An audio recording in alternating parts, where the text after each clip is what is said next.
Les paysages sous-marins créés par les récifs coralliens et les espèces qui les peuplent comptent parmi les plus variés et les plus spectaculaires du monde.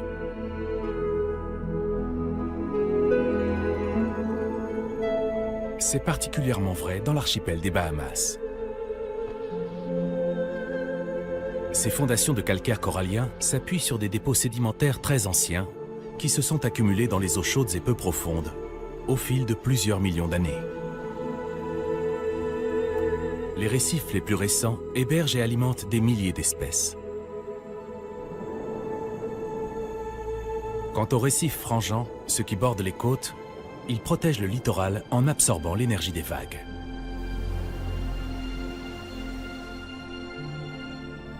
De jour comme de nuit, les espèces sont en compétition pour trouver à la fois un espace où vivre et de la nourriture.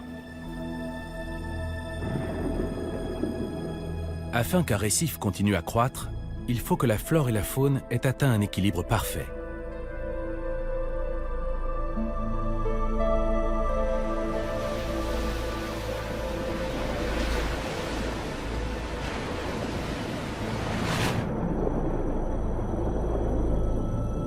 Les juvéniles évitent les récifs proprement dits, où on trouve de très nombreux poissons.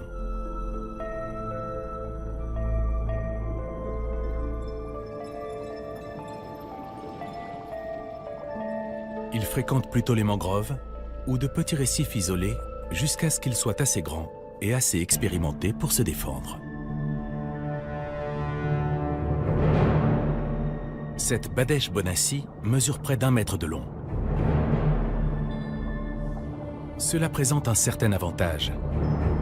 Mais pour elle, les choses n'ont pas été faciles. Elle avait au départ des milliers de frères et sœurs, mais la plupart ont été dévorés alors qu'ils étaient encore tout petits. Généralement, moins d'1% des individus de cette espèce atteint l'âge adulte. Celle-ci a-t-elle été plus rapide ou simplement plus chanceuse? Elle doit avoir une dizaine d'années et est l'un des grands prédateurs du récif. Ce poisson, qui mange chaque jour l'équivalent d'1% de son poids, chasse principalement à l'aube et au crépuscule. Sa nonchalance est trompeuse. La Badèche bonassi possède une vessie natatoire qui lui permet de se maintenir entre deux eaux en dépensant un minimum d'énergie. Elle se nourrit en ouvrant la bouche, ce qui a pour effet de dilater ses fentes branchiales. Elle n'a alors plus qu'à aspirer l'eau et les proies de petite taille.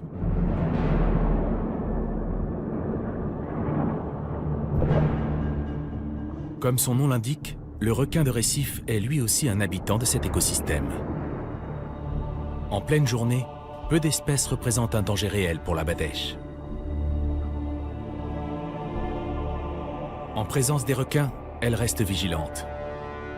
Mais les motifs qu'elle arbore constituent un camouflage efficace au milieu du corail. En l'espace de quelques minutes, ils peuvent en outre se modifier pour se fondre avec l'arrière-plan.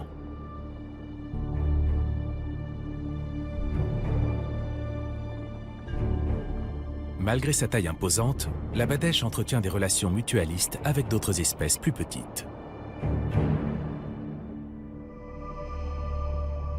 Dans les récifs coralliens des Bahamas, des milliers de poissons cohabitent plus ou moins pacifiquement.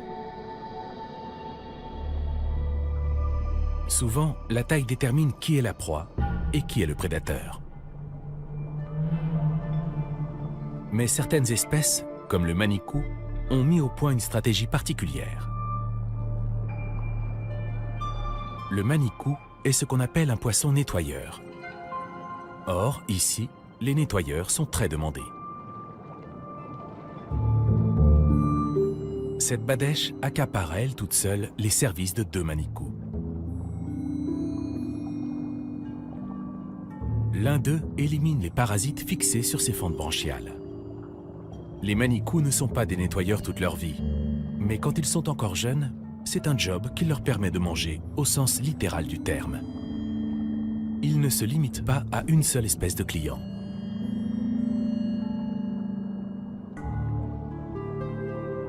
Ces donzelles créoles se rassemblent à la lisière du récif.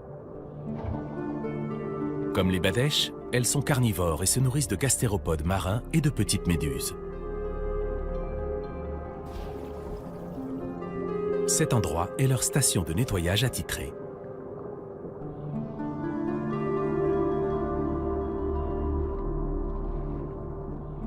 Elles tourbillonnent autour des manicous pour attirer leur attention.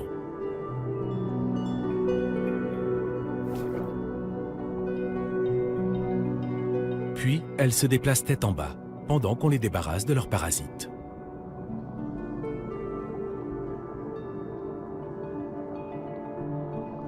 Certains poissons nettoyeurs nouent des liens durables avec leurs employeurs.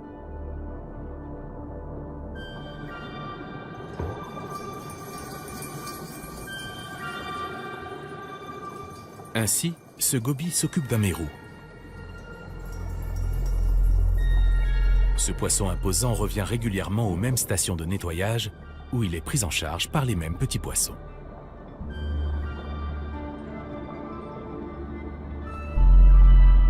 Les gobies ne se contentent pas de manger les parasites. Ils prennent aussi le temps de récurer les écailles du mérou. En éliminant les peaux mortes et le mucus, ils permettent aux éventuelles lésions de guérir plus vite. Il est rare que les nettoyeurs se fassent dévorer par leurs clients. C'est donc une relation qui profite aux deux parties.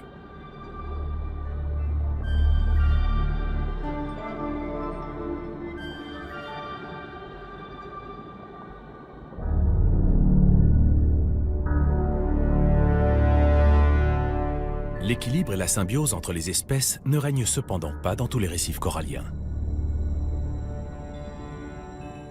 Les variations de la température de l'eau, les dérèglements chimiques et les maladies sont destructrices. Mais la principale menace pour un récif est l'introduction d'une espèce exotique.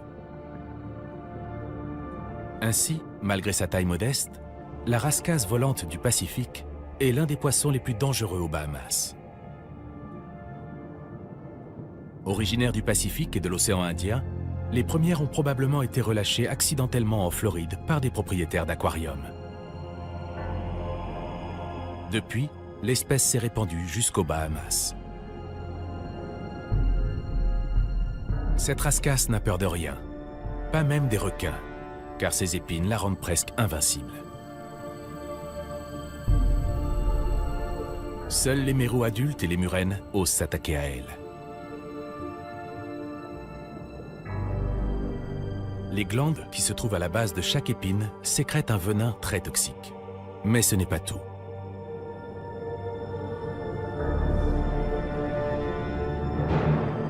Peu de poissons ont un appétit aussi insatiable. Les rascasses volantes du Pacifique sont capables de nettoyer des zones récifales de tout ce qui s'avère mangeable, provoquant l'extinction au niveau local de certaines espèces. Elles dévorent tout ce qu'elles peuvent avaler. Crustacés, jeunes mérous, donzelles, poissons-anges ou porte-enseignes.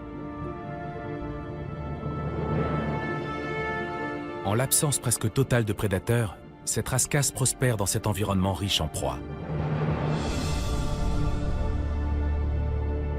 Ici, elle produit presque 2 fois plus d'œufs que dans son habitat d'origine.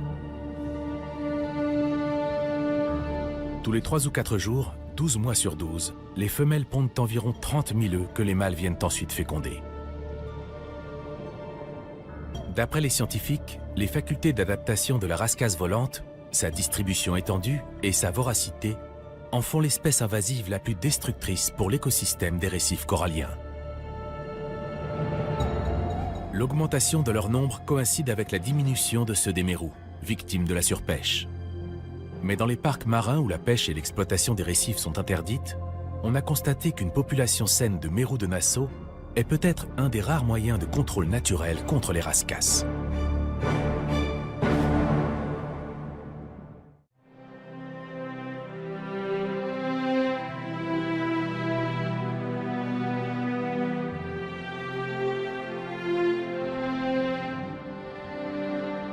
Le corail ressemble parfois à une plante ou à un minéral. En réalité, c'est un animal délicat et sa survie dépend de l'équilibre fragile de son environnement.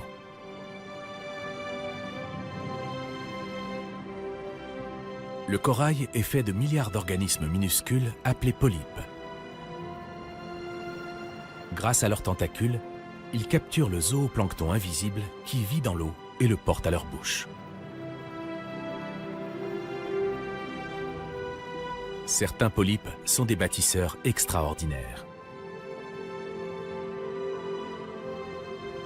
Ils sécrètent un exosquelette calcaire à un rythme très lent, rarement plus de 4 cm par an.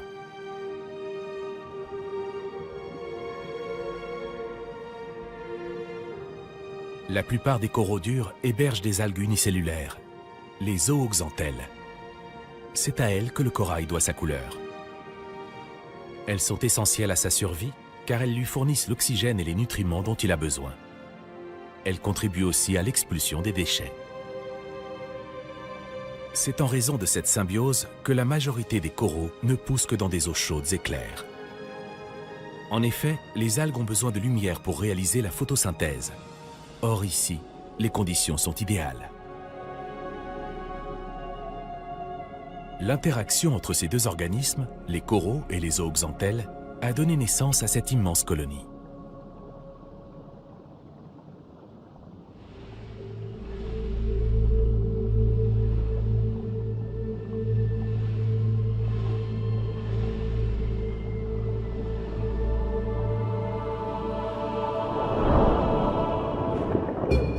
Dans les récifs peu profonds des Bahamas, il n'est pas rare d'apercevoir un requin nourrice. Cet animal nocturne est généralement apathique pendant la journée. Il se cache souvent dans des crevasses. Il aspire alors l'eau par sa bouche et ses fentes branchiales pour en extraire l'oxygène.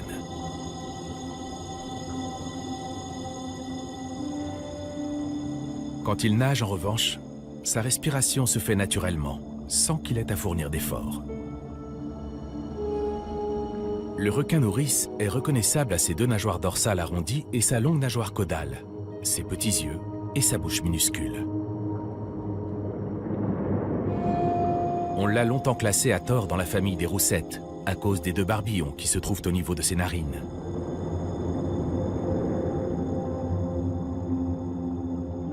Quand il chasse, le requin nourrice nage au ras des fonds marins, en laissant traîner ses appendices qui sont dotés de récepteurs électriques. Dès qu'il a détecté une proie, il l'aspire par un puissant mécanisme de succion. Puis, il rejette le sable par ses fentes branchiales. Il sillonne ainsi les fonds à la recherche d'invertébrés comme les crevettes, les poulpes et les homards, qu'il avale tout rond. Une fois rassasié, il ira se reposer.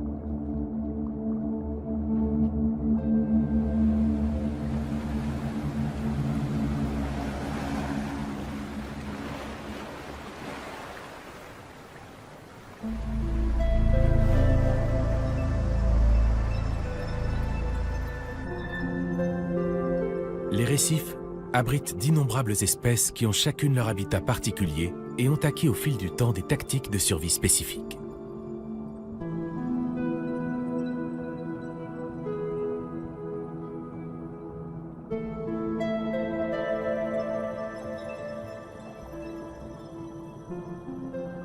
Parmi elles, il en est une qui ne passe pas inaperçue malgré tous ses efforts. Le bien nommé poisson-trompette passe le plus clair de son temps à 1 mètre au-dessus du fond. Obligé d'improviser sans cesse pour améliorer ses chances de survie, il est devenu un spécialiste du camouflage.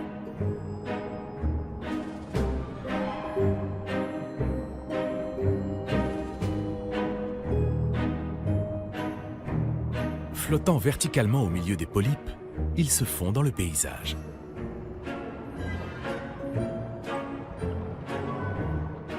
Il peut aussi se balancer d'avant en arrière pour imiter les coraux mous ballottés par le courant. Ce mimétisme lui sert à chasser, mais aussi à échapper aux prédateurs.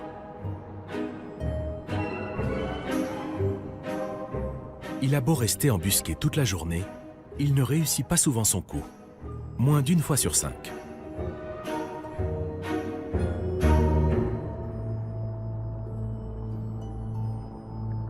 Pour augmenter ses chances et rester en sécurité dans les zones plus exposées du récif, il n'hésite pas à nager côte à côte avec un autre poisson, comme ici ce mérou de Nassau.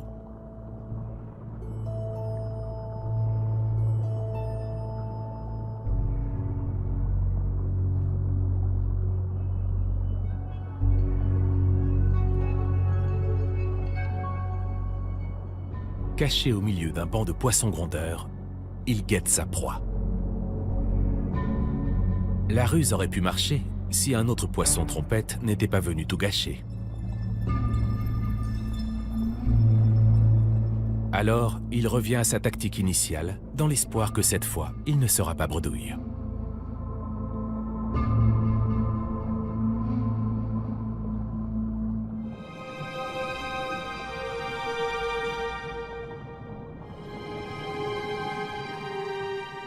Toutes les espèces de coraux des Bahamas ne construisent pas de récifs.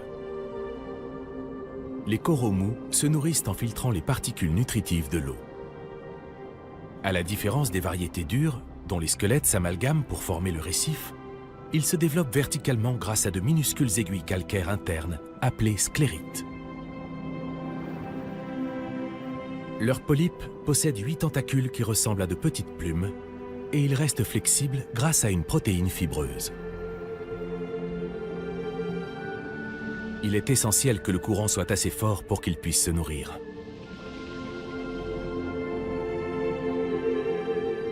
C'est pour cela que les gorgonacées se placent à contre-courant, souvent au sommet des récifs ou dans des passages qui canalisent de grands volumes d'eau.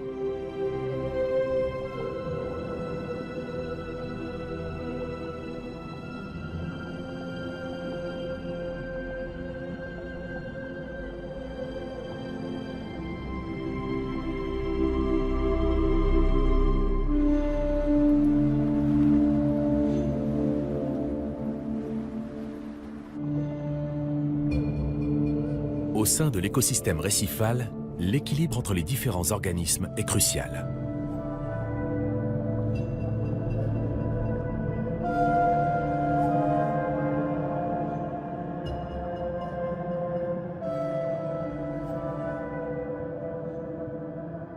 Les nombreuses espèces d'algues représentent une source de nourriture importante.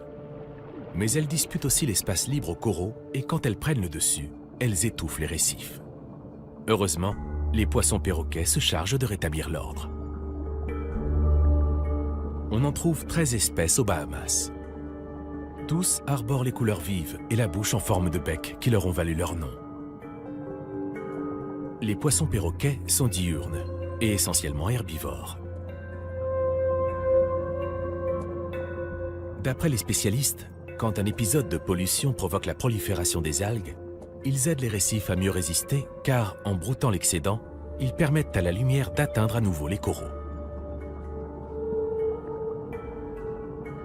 Si le poisson perroquet sillonne un vaste périmètre, d'autres espèces sont beaucoup plus limitées dans leur déplacement.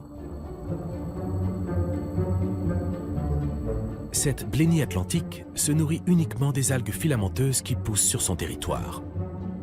Un territoire d'à peine 50 cm².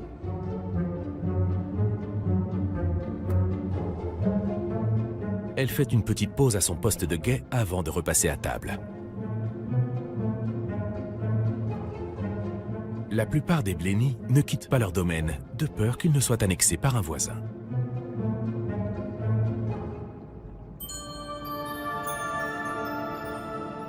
Les grammas royaux participent au contrôle des algues d'une autre façon.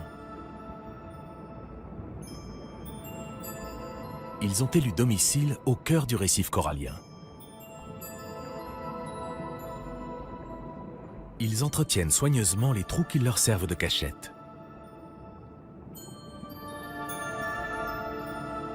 Ils cueillent des algues qu'ils drapent délicatement afin de dissimuler l'entrée du trou. Ils s'en servent aussi pour tapisser leur nid. Les colonies de grammas flottent entre deux eaux devant leur rideau de végétation.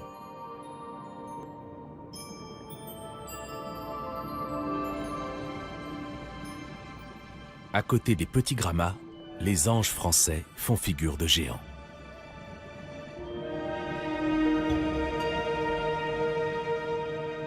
D'une quarantaine de centimètres de haut, il décourage la majorité des prédateurs.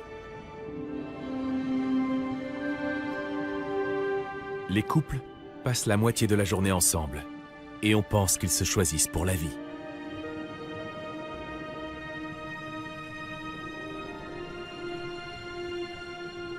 La monogamie est pourtant rare chez les poissons, car la plupart des parents n'élèvent pas leur progéniture.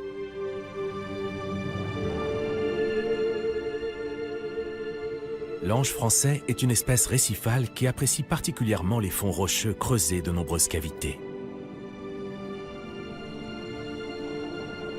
Il se nourrit d'algues, d'éponges et d'invertébrés marins.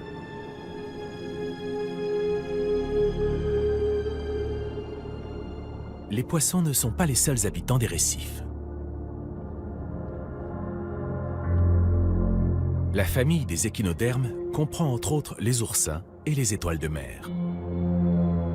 L'ophure est une cousine de l'étoile de mer. Celle-ci cherche une cachette. Elle pointe un de ses bras dans la direction où elle veut aller et rame avec les 4 autres. Pour changer de trajectoire, elle change de bras directeur.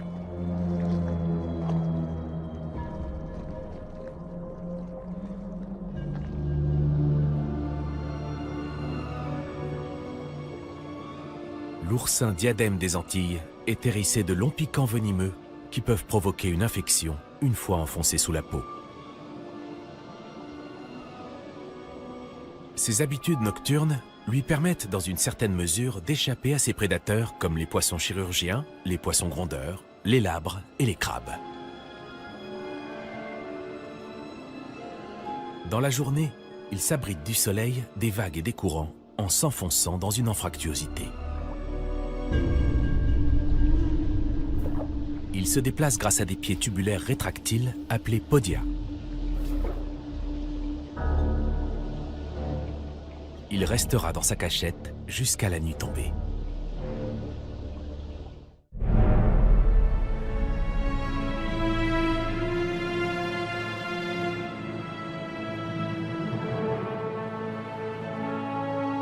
Dans les lagons intertidaux, les coraux se présentent aussi parfois sous la forme de petits récifs isolés, entourés de zones de sable et d'algues.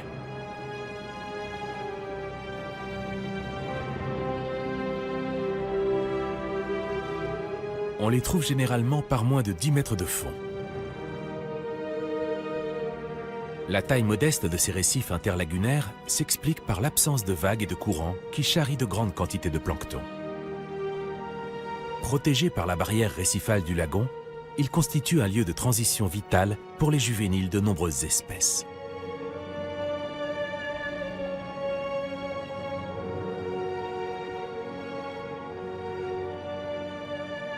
Ces hauts fonds constituent un habitat commode entre la mangrove, qui joue un rôle de nurserie, et la haute mer. D'autres poissons utilisent ce type de récif comme camp de base quand ils vont brouter les tapis d'algues tout proches.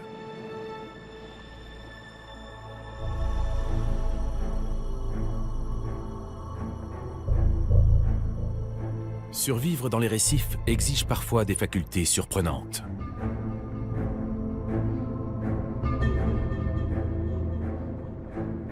Les girelles à tête bleue sont des chasseuses agressives qui sillonnent les coraux à la recherche de petits crustacés et d'œufs de poissons demoiselles.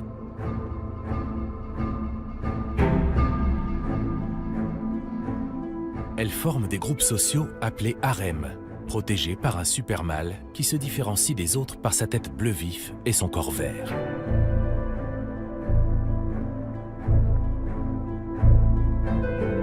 Au stade initial, il arrive que les femelles soient 10 fois plus nombreuses que les mâles. Dans cette première phase, les mâles et les femelles sont identiques et de couleur jaune et blanche.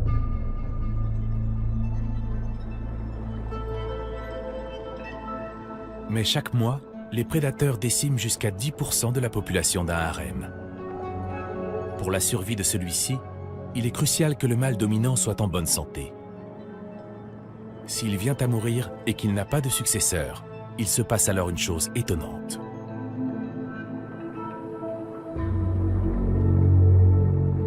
La plus grande des femelles devient un mâle.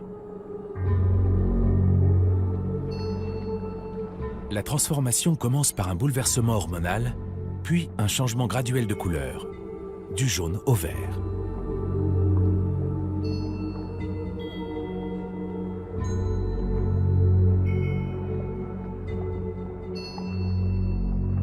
En l'espace d'une semaine, l'organisme de l'ancienne femelle produit du sperme.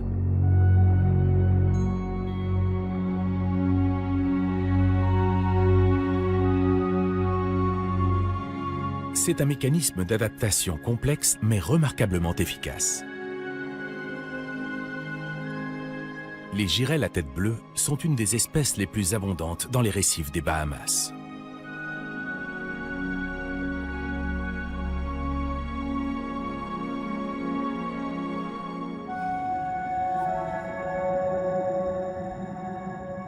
Si certains poissons s'occupent de nettoyer leurs congénères, d'autres animaux jouent un rôle tout aussi important pour assainir l'eau. Les éponges filtrent quotidiennement des volumes énormes. Elles éliminent les particules en suspension, ce qui améliore la clarté de l'eau. Dans cette région, on trouve d'ailleurs plus d'espèces de spongiaires que de coraux. Ces organismes colorés sont essentiels à l'équilibre de cet écosystème.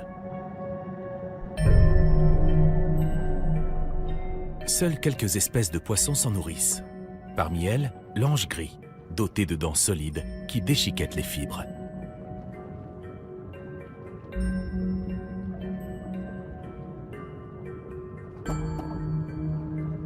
La tortue imbriquée empêche elle aussi leur prolifération anarchique.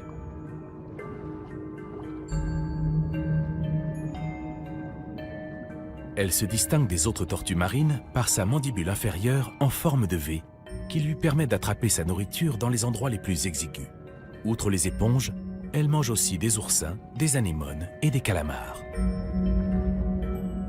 On a récemment découvert que les spongiaires absorbent les déchets produits par les coraux et les algues. Elles les rejettent ensuite sous une forme dont se nourrissent des organismes plus petits. De cette façon, tous les nutriments du système alimentaire sont recyclés.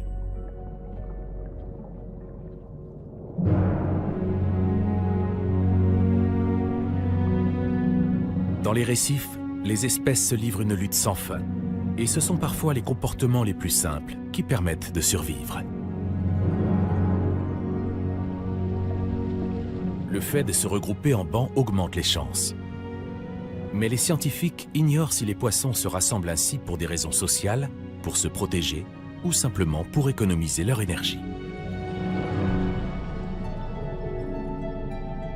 Dans les eaux plus profondes à la lisière du récif, les carangues franches accomplissent une incroyable chorégraphie. Elles virent en étant parfaitement synchronisées, apparemment sans communiquer. Lorsqu'elles évoluent ainsi en banc, celles qui se trouvent à l'arrière ont moins de résistance à affronter et dépensent ainsi moins d'énergie.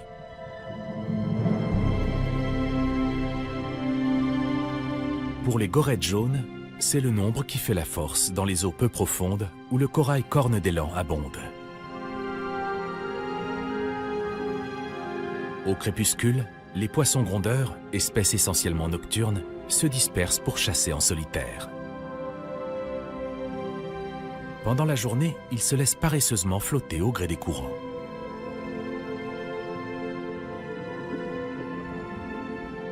Ils ne nagent activement que si un danger se présente.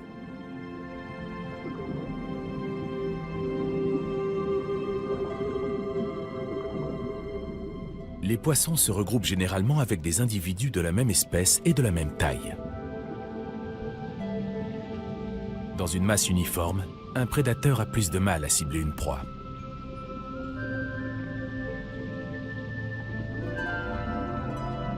Les poissons se rassemblent également en bancs pour se reproduire. Dans ces amas où règne une agitation frénétique, les femelles montent dans la colonne d'eau pour pondre et les mâles viennent ensuite féconder les œufs. Ce comportement grégaire permet aux poissons de se nourrir, de voyager et de se reproduire plus efficacement, ce qui explique les populations fournies qu'on trouve dans les zones récifales.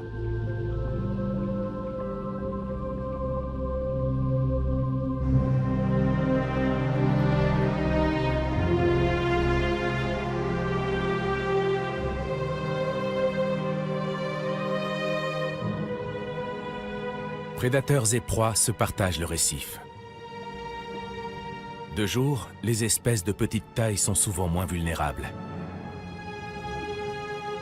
Leur vue excellente est un atout. Mais quand le soir tombe, elles perdent cet avantage.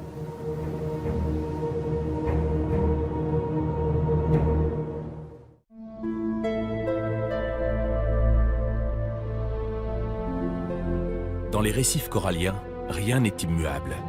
Tout bouge sans arrêt. Mais c'est la nuit qu'on peut observer le changement le plus spectaculaire. Une obscurité presque totale règne alors dans les profondeurs.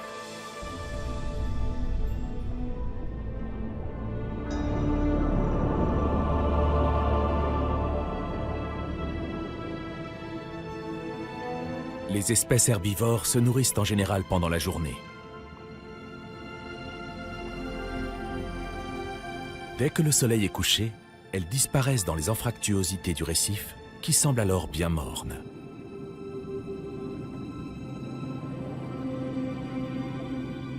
C'est au tour des animaux mieux adaptés à la vie nocturne de sortir de leur cachette.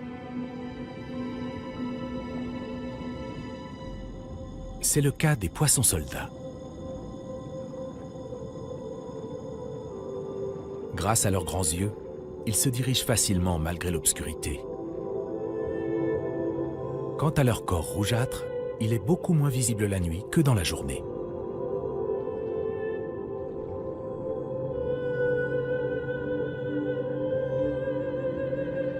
Certaines espèces de zooplancton et d'invertébrés profitent de la mauvaise visibilité pour sortir se nourrir elles aussi.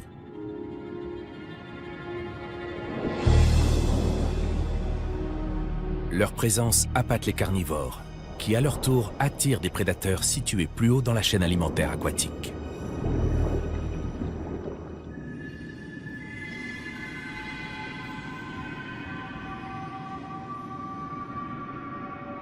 Les oursins diadèmes vont chercher à manger dans les hauts fonds.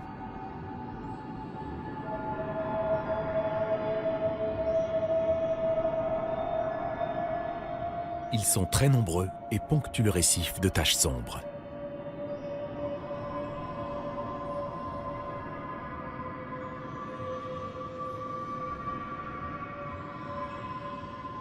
Malgré leur petite taille, ils sont extrêmement utiles à la bonne santé de leur habitat. En effet, ils broutent les microalgues qui étouffent le récif.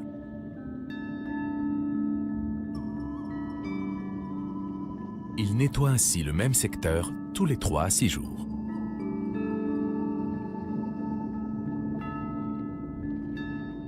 En effectuant la nuit le même travail que les poissons perroquets dans la journée, ils limitent la prolifération des algues et permettent aux coraux de s'étendre.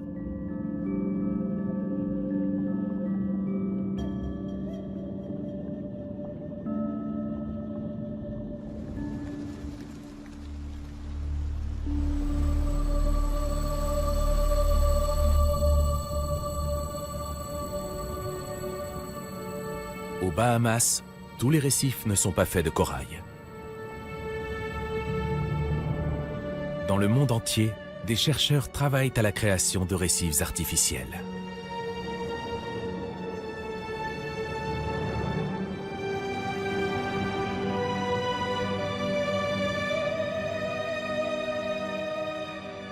Ils immergent des structures afin de permettre aux coraux de s'y fixer et de pousser. Peu à peu, ces structures sont colonisées par les poissons qui viennent y chercher de la nourriture ou une cachette. Cette épave est un bateau qui a été coulé volontairement dans ce but il y a plus de 20 ans.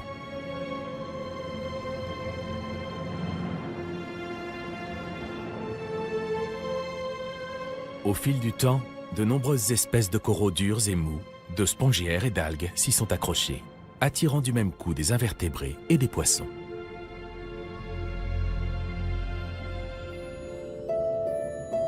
À la fin du printemps, les bien nommées méduses dés à coudre arrivent en masse aux Bahamas.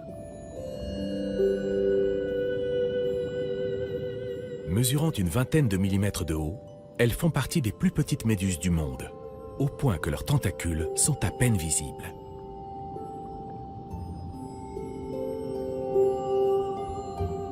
Elles se nourrissent au fil de leur déplacement. Les pulsations de leur ombrelle en forme de cloche leur permettent d'aspirer un certain volume d'eau dont elles filtrent le zooplancton grâce à leurs tentacules. Translucides et composées à 98% d'eau, les méduses sont presque invisibles dans la journée. C'est dans le demi-jour qu'on les distingue le mieux.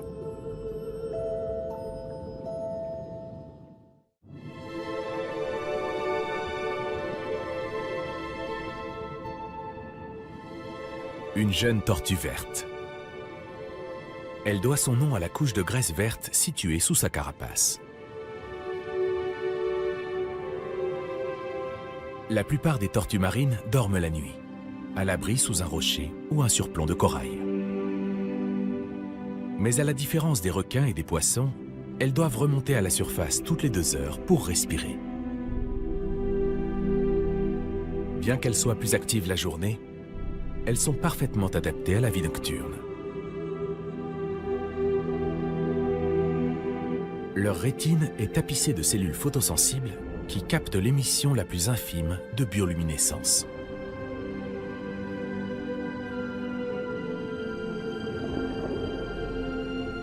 Celles-ci retournent probablement dormir après être allées respirer.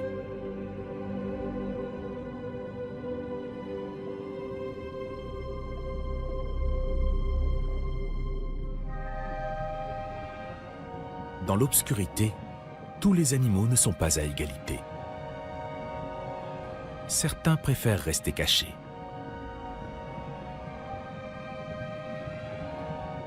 D'autres sont nettement avantagés.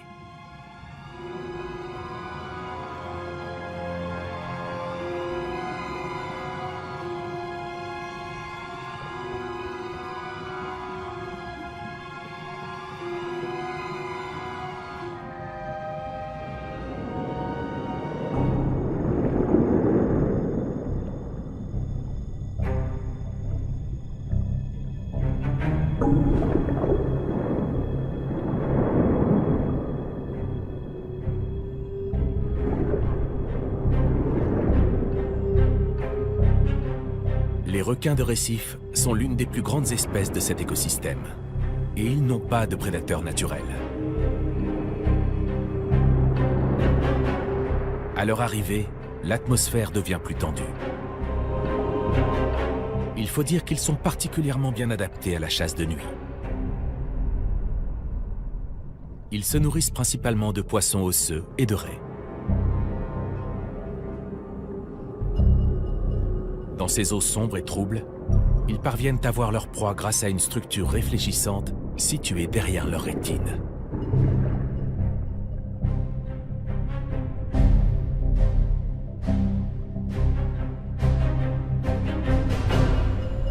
Grâce aux particules minuscules contenues dans l'eau qu'ils inhalent, ils peuvent aussi les sentir, même à de grandes distances.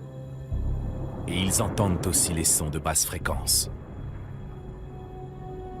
Les pulsations qu'émet un mérou blessé peuvent attirer un requin de récif à 200 mètres à la ronde. Enfin, leur museau est parsemé de récepteurs appelés ampoules de Lorenzini, qui détectent les champs électriques dans l'eau.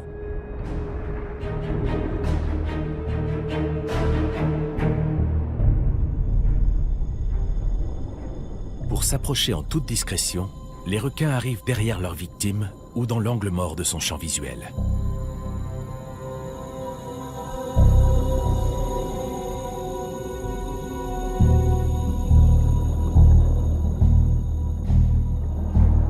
Dans l'obscurité, ces chasseurs nocturnes sont donc d'une efficacité redoutable. Leurs proies potentielles ont intérêt à bien se cacher.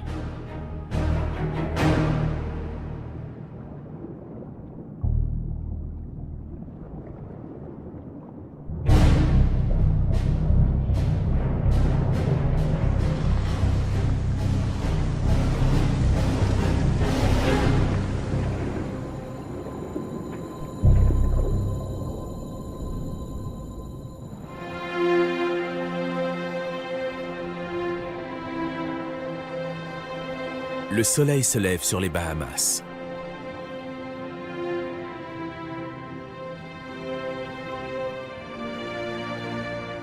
La lumière déclenche la photosynthèse chez les zooxanthelles, stimulant du même coup la croissance du corail. C'est ainsi que le récif s'étend, centimètre par centimètre, sur des fondations vieilles de plusieurs millions d'années, protégeant les îles et créant d'innombrables habitats.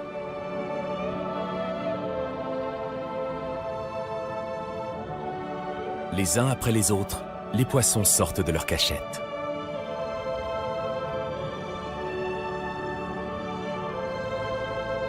Une nouvelle journée commence dans les récifs coralliens.